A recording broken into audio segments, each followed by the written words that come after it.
ओम श्री गणेशाय नमः। हरे कृष्णा। राधे राधे।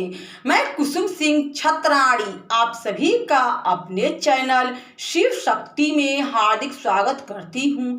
आज मैं आप लोगों को शिव महापुराण के चतुर्थ कोटि रुद्र संहिता के 29वां अध्याय की कथा सुनाने जा रही हूँ। गणेश्वर ज्योतिर्लिंग वर्णन। सूजी बोले, हे ऋषियों, अब मैं शिव के गणेश नामक परम श्रेष्ठ ज्योतिर्लिंग को कहता हूँ, ध्यान देकर सुनो। दारुका नाम की एक राक्षसी थी जो पार्वती जी से वर पाकर बड़ी अभिमानी हो गई थी तथा जिसके पति का नाम दारुक था और जो बड़ा ही बलवान था। वह अपने साथ अनेक राक्षसों को लिए हुए सज्जनों को कष्ट देता हुआ लोक यज्ञों को विध्वंस करते हुए धर्म का सर्वथा नाश करने लगा। उसका वन पश्चिम के समुद्र के समीप ही 16 योजन चारों ओर विस्तार वाला था और जिसमें सभी संपत्तियां विद्यमान थी।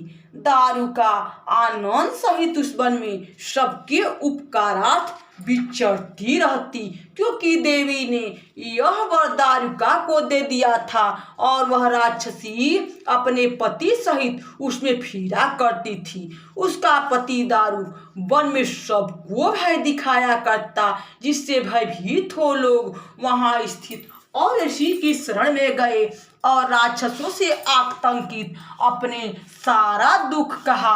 महात्मा और ये बड़े ही तेजस्वी थे। उन्होंने कहा, आप लोग कुछ भी दुख न करें, दुराचारी राक्षस स्वयं ही मरेगा। संसार के सुखदाता और मुनि ने राक्षसों को शाप दे दिया, जिससे देवताओं को बल मिला। वे राक्षसों से युद्ध का युद्ध करने लगे। इंद्रादिक सब देवता रणभूमि में आए। राक्षसों में आतंक छा गया। एक तो मुनि का शाप, दूसरे देवताओं का आक्रमण। तब दारुक आदि संपूर्ण राक्षसों को बड़ा दुख हुआ और वे स्वयं ही महादीन हो चिंतित करने लगे। उन्हें कोई उपाय न सूझा। तब उन्हें चिंतित देख दारुका ने कहा, देवी पार्वती द्वारा मुझे इस वन में विचरने का पूरा अधिकार प्राप्त है। मैं यहाँ के वन और जल पर पूरा अधिकार रखती हूँ। तब राक्षसों के जी में जी आया। वे बड़े हर्षित हुए।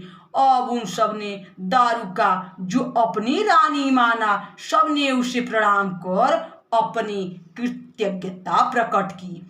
दारुक ने कहा, मैं इस वन को जहाँ चाहूँ उठाकर ले जा सकती हूँ। राक्षसों ने जैसे भी हो उससे अपनी प्राण रक्षा की प्रार्थना की।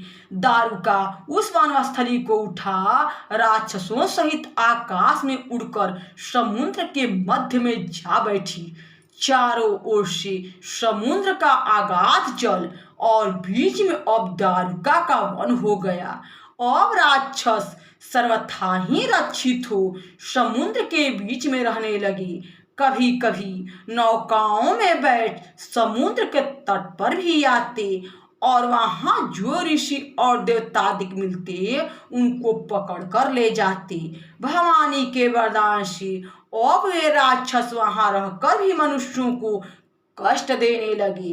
राक्षस झुंड के झुंड मनुष्यों को पकड़ कर लाते और अपने बंदीगृह में बंद कर देते, जिससे उन्हें बड़ा कष्ट होता। उन बंदियों में सुप्रिय नामक एक वैश्य बड़ा ही शिव भक्त था, जो सर्वथा रुद्राक्ष और भस्म धारण किया करता था और जब तक शिव की पूजा न कर लेता तब तक भोजन नहीं करता था।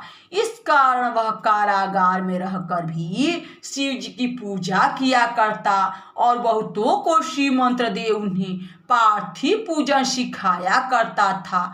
उस समय बंधन में पड़े हुए वे सभी मनुष्य अपनी कामना को पूर्ण करने वाला शिव जी का विधान किए, स्मरण और कीर्तनादि भी किए। सभी ने नमः शिवाय मंत्र के द्वारा शिव जी का ध्यान किया।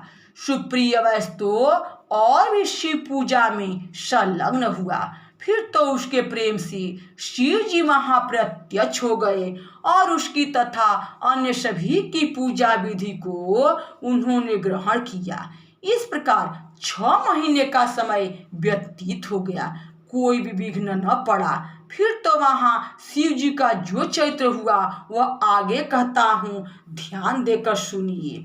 यहाँ शिव महापुराण के चतुर्थ कोटि रुद्र संहिता के 29वां अध्याय की कथा समाप्त हुई। बोलो शंकर भगवान की जय। हरे कृष्णा। राधे राधे।